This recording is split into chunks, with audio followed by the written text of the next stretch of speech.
Hey y'all, Coach in the Fight here, talking about the covenant. Now, this is extremely important, the covenant, because as it turns out, in these days, in these last days that we call Judgment Day, that is what we'll be judged on, our obedience to the covenant. So in this video, we're going to touch on some of the lesser talked about chapters of the covenant. Of course, the book of the covenant is Exodus chapter 20, chapter 21, chapter 22, and chapter 23. We're looking here at chapter 24, particularly at verse 7, when it says, "And he took the book of the covenant and read it in the audience of the people. And they said, all that the Lord has said we will do and be obedient."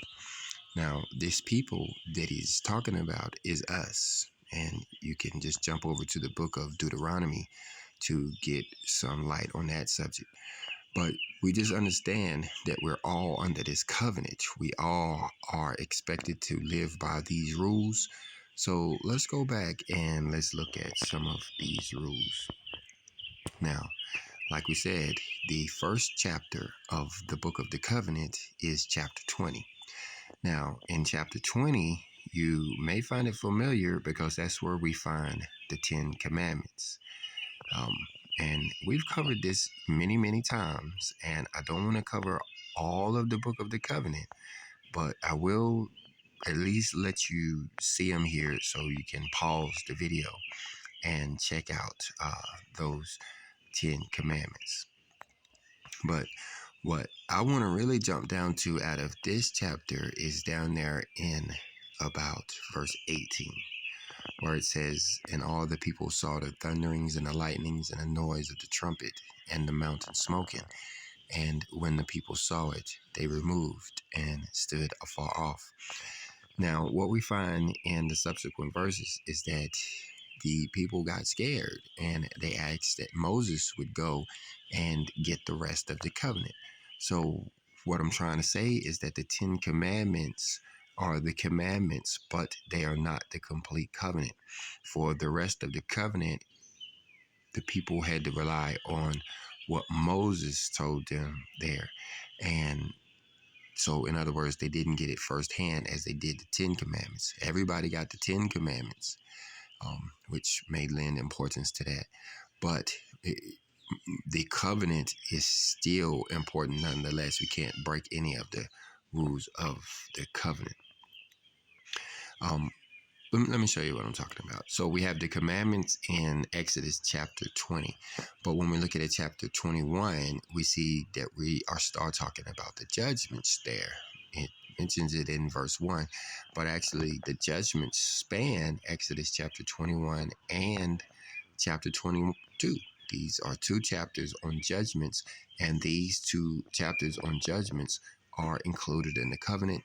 So let's go down and let's look at these. It says, "Now these are the judgments which thou shalt set before them. If thou buy a Hebrew servant, 6 years he shall serve, and in the 7th year he shall go out free for nothing. If he come in by himself, he shall go out by himself. If he were married, then his wife shall go out with him." So now here is a judgment. If you ever find yourself with a Hebrew servant, this is how you have to act. Now, it's a judgment because not all of us will get the opportunity to have a Hebrew servant or even meet one for that matter. But if we were a Hebrew servant, or if we hired a Hebrew servant, this is the rules or the judgments that we are expected to live by. For he can work for us for 6 years, but on the 7th year, we are to let him go out, and we are to give him something to go out with.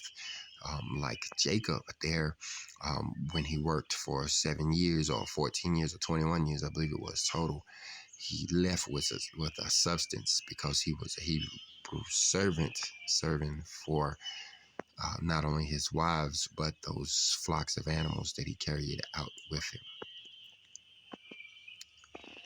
Verse 4 says, "If his master have given him a wife, and she have borne him sons or daughters, the wife and her children shall be her masters, and he shall go out by himself.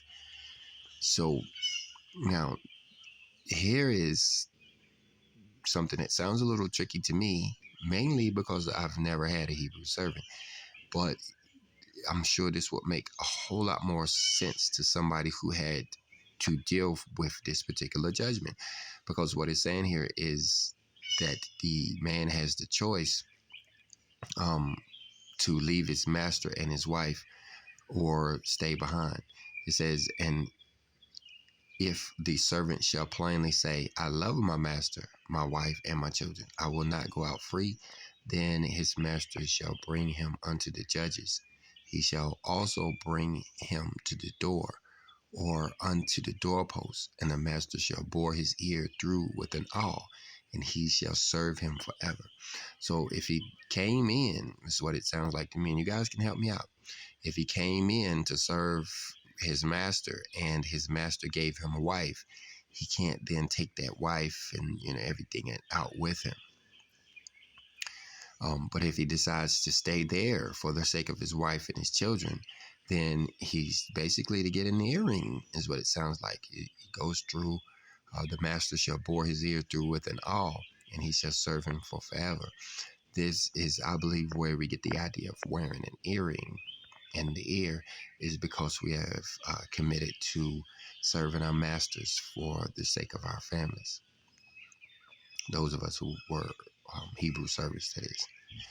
It says, and if a man shall sell his daughter to be a maidservant, she shall not go out as the men's servants do. Okay, so now here's given distinctions, and you'll notice that the judgments do give distinctions between how we treat our daughters and how we treat our sons.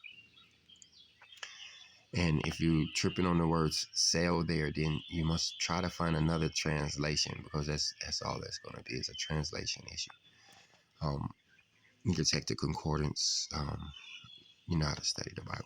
But anyway, it says, and if she please not her master who has betrothed her to himself, then shall he let her be redeemed.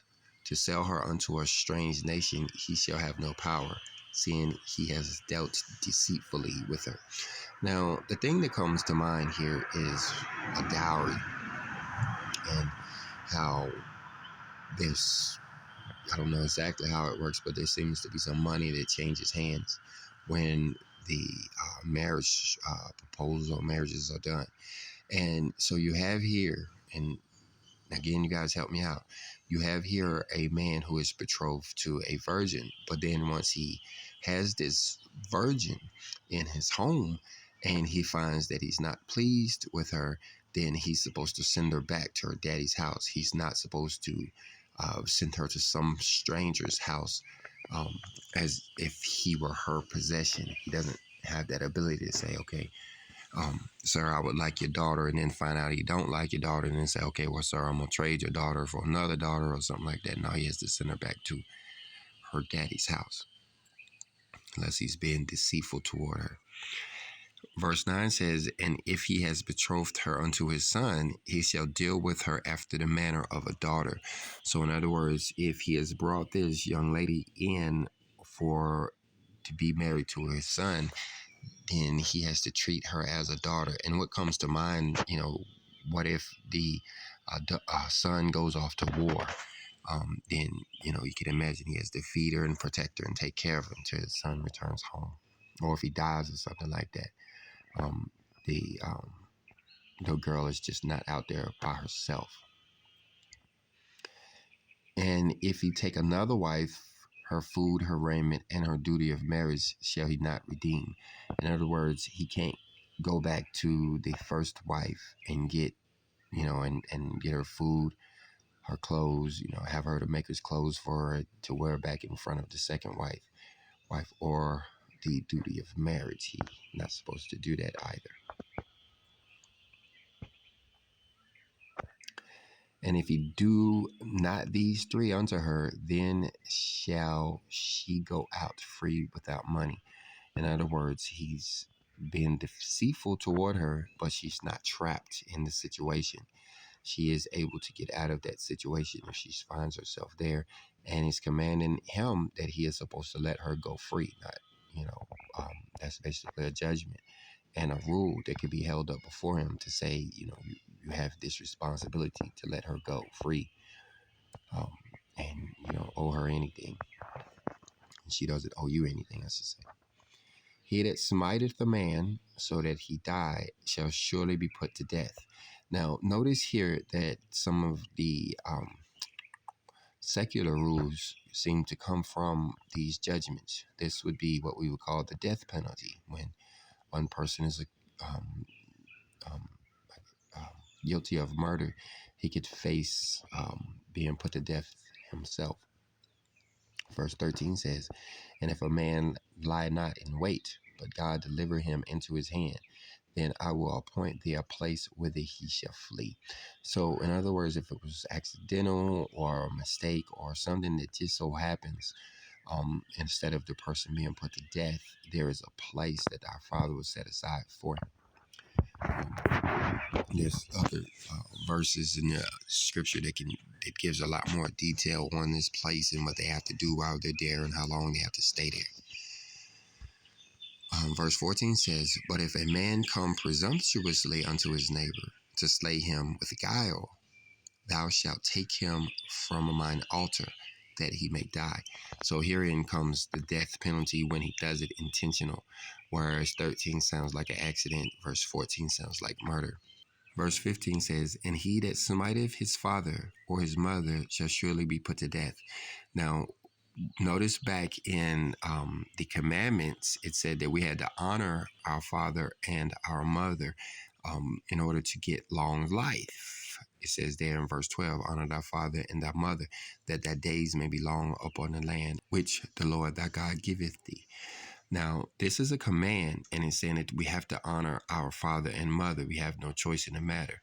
But again, over here in 21, we're looking at judgments, and it says if he happens to strike his father and his mother, then the judgment is that he is to be put to death.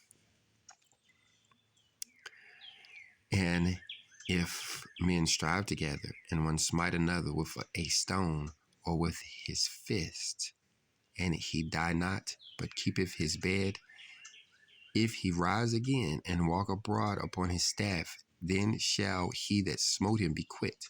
Only he shall pay for the loss of his time, and shall cause him to thoroughly be healed.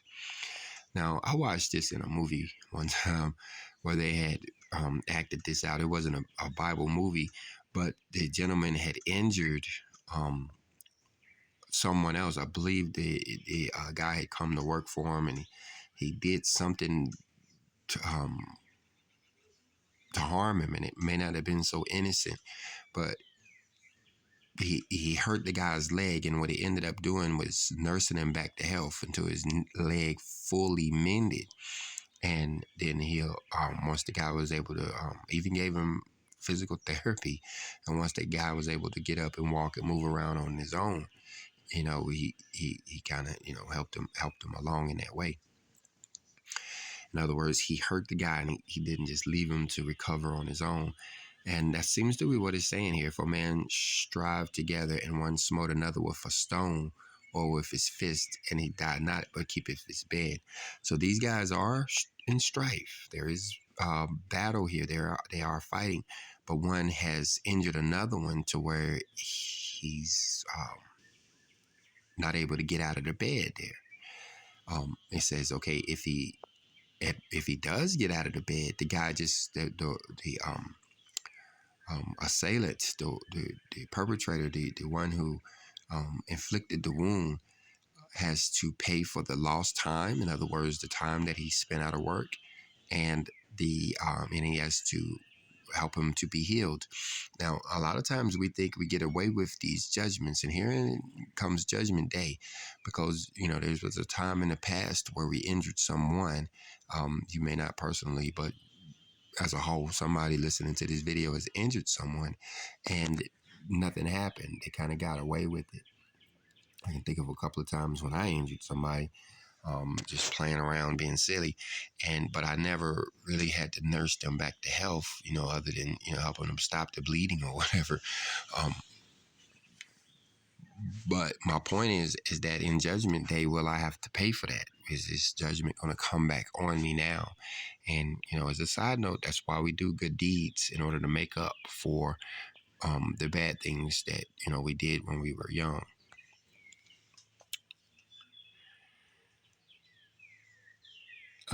Let's see, what verse are we on? Verse 20 says, "And if a man smite his servant or his maid with a rod, and he die under his hand, he shall surely be punished. Notwithstanding, if he continue a day or two, he shall not be punished, for he is his money." Now, yeah, this is one of the ones we're going to have to go to a different translation if we want to get a full understanding on this. But these are judgments, and if we ever find ourselves in this situation, this is what we are expected, how we're expected to live, whether we understand it or not. And that's why we're doing this video, is because a lot of people are not aware of this at all. And even us who are aware of it don't have a full understanding of it. So there is some Bible study to be done here. But as another aside note, let me remind you guys of the scripture that talks about fringes and or tassels on our clothes, and how they are supposed to be there to help us with these rules, these laws, these commandments, these judgments, and these statutes. In other words, if we're ever in a situation when we don't know what the rule is and what exactly we are supposed to be doing, we're able to look down at the blue ribbon or ribband on our fringes or on our tassels, and that's supposed to invoke the archangel Michael, who is the covenant angel. He's over the covenant and protect those who keep the covenant. He comes in to help guide us in that particular situation until we can get the scripture to know how to do better in the future. So, but anyway, let's go on with verse 22. It says, "If men strive and hurt a woman with a child, so that her fruit depart from her, and yet no mischief follow, he shall surely be punished, according as the man's husband will lay upon him, and he shall pay as the judges determine."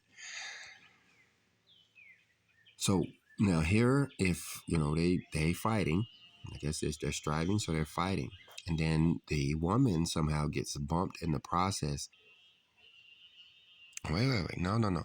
This is not talking about two men. This is talking about a man and a woman striving together. So you have a man and he's striving and he hurts a woman that is pregnant. Okay. If he hurts a woman that is pregnant so that she miscarries, he shall surely be punished according to the woman's husband. So the woman's husband has to determine what happens to the man, as the woman's husband will lay up on him, and he shall pay as the judges determine. That's odd, because I don't know if I fully understand that he's going to have to deal with the husband and the judges. Of course, I can see how it would definitely play out that way, but again, I'm gonna declare that I'm not an expert on the matter, but my purpose is to bring this to our attention, and maybe we can provoke some Bible studies. And if you come up with some better insight, please include it in the comment section below, and we can continue the study down there. Verse 23 says, "And if any mischief follow, then thou shalt give life for life, eye for eye, tooth for tooth, hand for hand, foot for foot, burning for burning, wound for wound, stripe for stripe."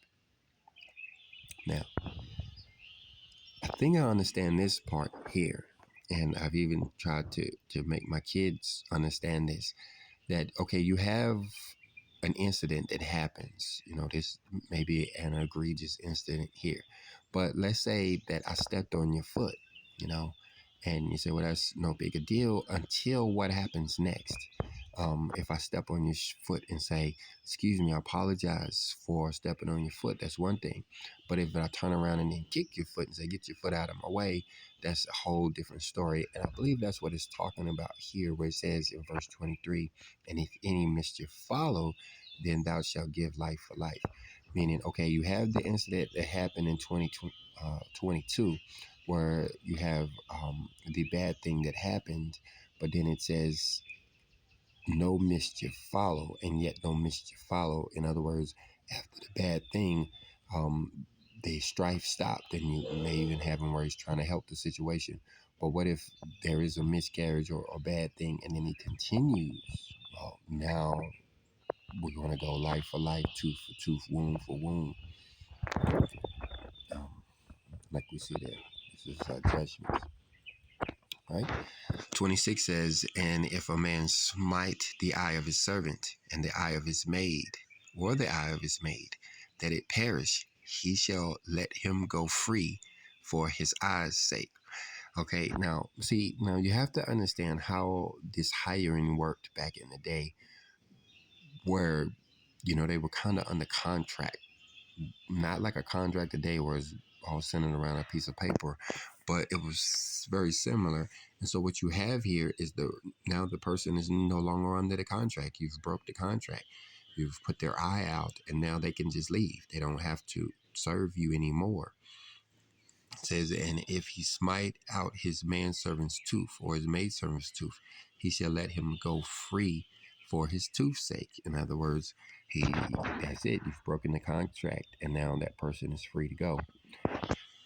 Verse 28 says, if an ox gore a man or a woman that he die, then the ox shall surely be stoned, and his flesh shall not be eaten, but the owner of the ox shall be quit. Now, this is tricky because there's sometimes when the ox is supposed to be eaten, like if there was an ox that was fighting with another ox, they can eat the ox that died and sell the ox that lived. But here we're talking about an ox that gores a man or kills a person. Now you're not supposed to eat the ox. And notice that if it's the first time it happens, what happens to the owner? The owner is allowed to go free. But look at verse 29. It says, but if the ox were wont to push with his horn in time past, and it has been testified to his owner, and he has not kept him in, but that he has killed a man or a woman, the ox shall be stoned, and the owner shall be put to death. So here's a different situation. This ain't the first time this ox then tried to kill somebody. This ox is known for trying to gore people, even to the point where somebody came and told the owner, say, hey, your ox is he's trying to push with his horns, he's trying to gore people, and now somebody has died. Well, now the owner has to be put to death himself. It says, if there be laid on him a sum of money, then he shall give for the ransom of his life whatsoever is laid upon him. So, in other words, if somebody were to pay him money. Now, I don't know how related this is, but every time I hear about this, I always think of the Trayvon Martin story, where the guy claims to have killed the youngster by mistake. Okay, I could believe that. But how this is related, if you remember the story, if you even paid any attention, you remember that a lot of people sent the assailant a lot of money, and he used that money for lawyers, where it says here that he was supposed to use all of that money for ransom. He was supposed to pay it to the victim's family and stuff, is what I understand here. But that's why we have these rules, and that's why we have this book, I should say. 31 says, whether he has gored a son or have gored a daughter, according to this judgment, shall it be done unto him. So it doesn't matter if it's a girl or a boy. He still has to either give this ransom if he received one. In other words, somebody has tried to spare his life by helping him, or he has to go ahead and be put to death himself for the death of this son or this daughter. Verse 32 says, if an ox shall push a manservant or a maidservant,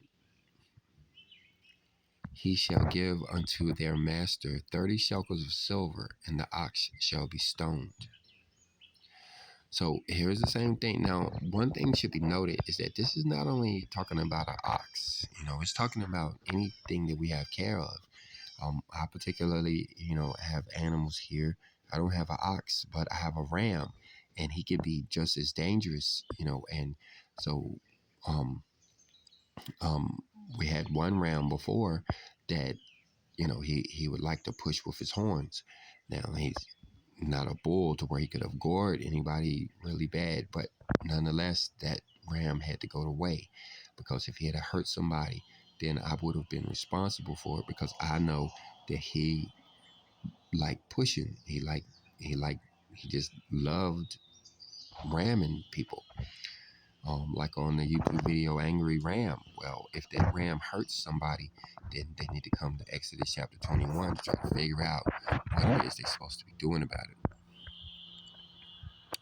If a man shall open a pit, or if a man shall dig a pit and not cover it, or and an ox or an ass fall therein, the owner of the pit shall make it good, and give money unto the owner of them, and the dead beast shall be his. Now, see this right here. This is the kind of stuff that can haunt us, like I was talking about earlier, something that I did, when I was a child. Well, not too long ago, I had to do some work in a field where I was removing fence posts, taking a fence post out of the ground. I had to take like 50 or 100 of them out of the ground. And then months later, my conscience was bearing on me that each one of those fence posts was a hole. And so, yeah, I had to go back and fill in each of those holes. Each hole was about 8 inches wide and about 3 foot deep. And so a cow could step in there and break his leg or something. Well, if that had been the case, then I personally am responsible for that cow having broken his leg or something like that. So I had to go back and get those holes filled in. But again, this goes for anything. It's not just a hole in the dirt. What if it's an old raggedy car, or brakes falling on something on the car or something? What if it's anything? What if I put the wrong substance in the right container? That's a hole, and somebody come and drink it. Well, I'm responsible for that because I dug that hole and they fell in it. Again, these are judgments, and that's why they are judgments, is because they span a lot of different areas, not just oxes. We can't just say I don't raise cattle. I don't have to worry about Exodus 21. Um, you know, we all have something that can harm others. It says 34 says the owner of the pit shall make it good, and give money unto the owner of them, and the dead beast shall be his.